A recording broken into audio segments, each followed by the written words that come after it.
Hey everyone, I'm Jason Gillette, and today I just wanted to make a quick little tutorial video for you on the driver display in the 2025 and up Ford Expedition. So the Ford Expedition has been redone for 2025. We've got a new setup inside, and whether you just purchased one of these, whether you're thinking of purchasing one, have one on order, maybe you rented one, I just want to give you a little bit of information on how this all works. So we are going to take a look. This is the new driver's display, which does look really cool. Inside, it's going to give you some information, and now this can look different based on some different modes, some different settings, but I'm just going to take you through kind of what is in the screen right now. So let's zoom on in. So try and get my camera so it doesn't flash the LCD. You've got your distance to empty and fuel gauge there with the arrow pointing as your fuel cap is on the left hand side of the vehicle. That's a lane detection system telling you what's going on there. That's telling me somebody is unbuckled. Just a picture of the vehicle. Speed limit signs, those will be displayed as a camera. Takes a picture of speed limit signs as you go by. If it hasn't seen one for a while, it'll default to what the GPS thinks the speed is. Digital speedometer. This is whether you're in two-wheel drive, 4 automatic, 4 high. So you can set all those, or 4 low, I should say. Engine coolant temperature, what gear you're in, what direction you're headed, north in this case, what the temperature is outside, the engine auto off system, whether it's operational or off, how many kilometers are on the vehicle. This one's like brand new. And if you've enabled it, the GPS map up here. Now, again, we can change a bunch of this, and I'm going to talk about that in a second, but that's the basics. Now, the other thing I just want to talk about for a moment is drive modes. So down here is a drive mode selector as well as 4-wheel drive selector. You can see them all around. And if we spin this while we're in here, we're going to see some different views. So we're in normal right now. And I'm just going to go ahead and spin this. So we go to tow haul, and that's going to change the parameters of how everything looks. It shows us towing status. We don't have a trailer connected, but if we did, you'd be able to see that. This is also a way you can see an RPM gauge. So if you want to see your RPM gauge, put it in tow haul. If we shift over one more, and you can see by that 4-wheel drive selector, it changes to a little icon. So it was in tow, now it's a little leaf. Because we put it in eco, it's going to shift us to 2-wheel drive to save us on fuel. We're going to go over one more to sport. It's going to put us back in 4 auto, so we've got maximum traction. It's also going to give us the speedometer down below. So again, if you want to look at your, or not speedometer, tachometer, if you want to see your tach below your speedometer, you can see it in sport or tow haul. Move it over one more, and we've got slippery. So when we put it in slippery, it will put us in 4 automatic automatically. And then if we go over to the last one, it goes to rough, uneven, mixed terrain for off-road.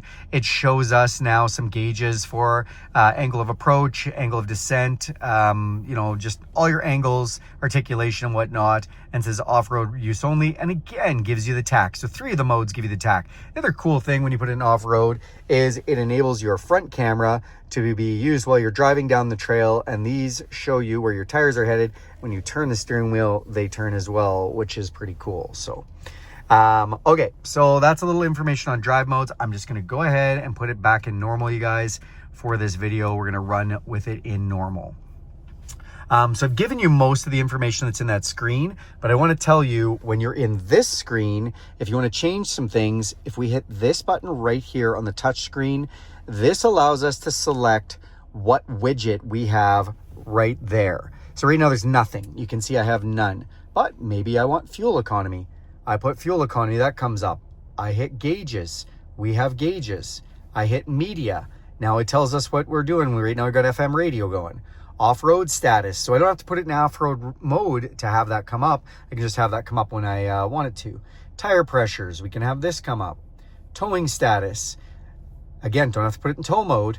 Trailer trip, this is cool. This vehicle can record the mileages on a trailer. And if we hit this button here, it comes over and we can put trip 1, we can put trip 2, and these all could be whatever you like, or we can put weather, and I do love weather. Why do I love weather? Because look, it's like an app. It's telling me what the weather's going to be like for the rest of the day. If it's going to be cloudy, it's a little like animated thing, that little clouds moving back and forth.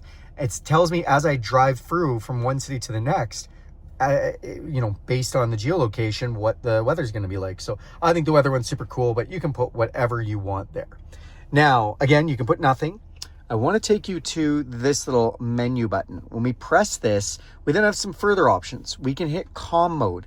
If we hit COM mode, it takes away the map and it takes away any of the widgets, and it just makes it a little bit more calm. Turn that back off. Now, say we want the weather widget, but we don't want the map. Okay, turn off show map.